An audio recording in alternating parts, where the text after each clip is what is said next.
नमस्कार, बी समाचार में आपका स्वागत है। आप देख रहे हैं भूतकाल समाचार। आइए दिखाते हैं आपको उत्तर प्रदेश से कुछ खास खबरों की झलकियां। भक्तों, और नवरात्रि के साथ साथ आपको रामनवमी की भी बहुत बहुत शुभकामनाएं। कल राम का जन्म होगा, 12 बजे नवमी मनाई जाएगी। हम सभी हवन भी करेंगे, पूजा भी करेंगे, कन्या भी खिलाएंगे। और कल सिद्धदात्री माता का दिन है, मतलब आज जो है 9वां दिन ये सिद्धदात्री माता का है। सिद्धदात्री माता, पहले ये सोचे कि इनका नाम सिद्धदात्री क्यों पड़ा, क्योंकि इनकी तपस्या बाबा भोलेनाथ ने की थी। 8 सिद्धियां पाने के लिए अष्ट सिद्धि भोलेनाथ ने स्वयं इनकी तपस्या की थी। और उसके बाद ये कमल पर विराजमान है। इनके हाथ में शंख चक्र गदा चूल सब कुछ है। बहुत सौम्य, बहुत शालीन देवी है ये सिद्धदात्री माता एक और रूप रखी हैं जिसको कहते हैं अर्धनारीश्वर।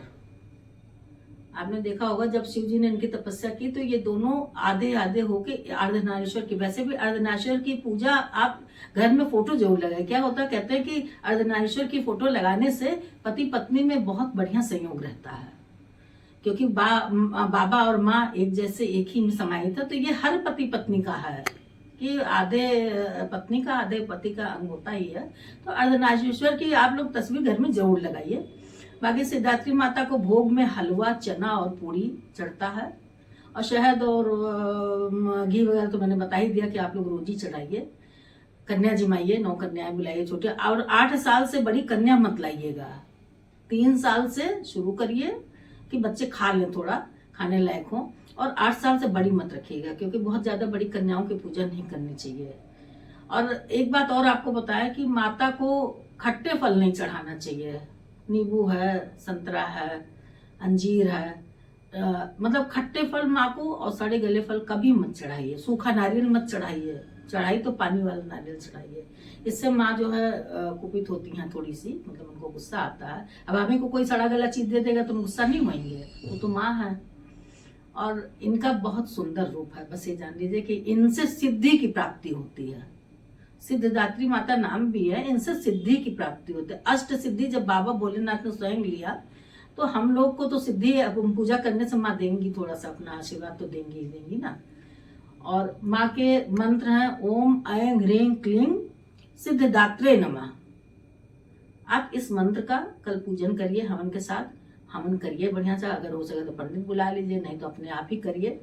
ओम ऐं ह्रीं क्लीं चामुंडाई विच्चे नमः से हवन करिए, क्योंकि इसमें 9 दुर्गा समाहित हैं। इन मंत्रों में माँ लक्ष्मी, काली, सरस्वती तीनों का समाहित होना है, तीनों इसमें शामिल हैं। तो तीनों माओं के नाम से आप हवन करिए, कन्या जिमाइए।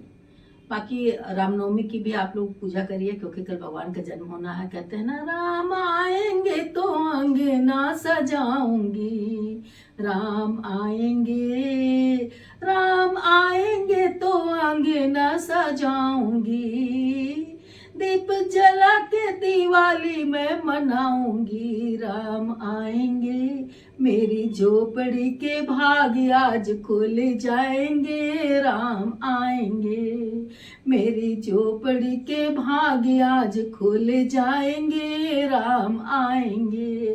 तो आप सोचिए, जब एक घर में किसी के बच्चा जन्म लेता है तो कितना सुंदर कार्यक्रम किया जाता है। और जब स्वयं भगवान जन्म ले, मानते हैं कि भगवान का जन्म तो होता ही रहता है, हर युग में होता है, कई बार होता है, बार बार पाप का नाश करने के लिए जन्म होता है। और तो उनका जन्मदिन मनाना, तो आप सोचिए कितनी खुशियां होंगी। अयोध्या में तो तमाम खुशियां मनाई जाती हैं, लेकिन हम लोग अपने घर में भी मनाएं। कोशिश करिए, चरणामृत बना लीजिए, थोड़ी पंजीरी बना लीजिए भगवान के लिए। भगवान को चरणामृत और पंजीरी बहुत पसंद है। तुलसी दल का भोग लगाइए। इस तरह से माँ और राम अलग तो है नहीं, लक्ष्मी और विष्णु के अवतार है राम, तो कोई अलग नहीं है। लेकिन आप लोग खूब खुशियां मनाइए इस तरह से। और माँ के बारे में जितना उनका नाम ले लीजिए, जितनी खुशियां मना सकते हैं उतनी मनाइए जीवन को। फिर से रामनवमी की बहुत बहुत शुभकामनाएं। नवरात्र कल आखिरी दिन है। मुझे बहुत खल रहा है, कहना नहीं चाहिए लेकिन मुझे बहुत खल रहा है। माँ की विदाई नहीं होती, लेकिन जो ये सुबह शाम पूजा करना, एक रूटीन बना हुआ कि नहीं ये करना ही करना। माँ बैठी हैं, कितना सुंदर लग रहा है। कलश में इतने सारे जौ आए हैं, जारे हुए हैं, तो ये सब जब कल विदाई देनी पड़ेगी ना तो बहुत खलेगा। आप लोगों को भी खलेगा, अगर आप लोग पूजा करते होंगे तो खलेगा, वैसे भी बहुत खलता है, लेकिन फिर भी आप लोग खूब खुशियां मनाएं, मैया खूब सारी सबके घर में खुशियां दे के जाएं।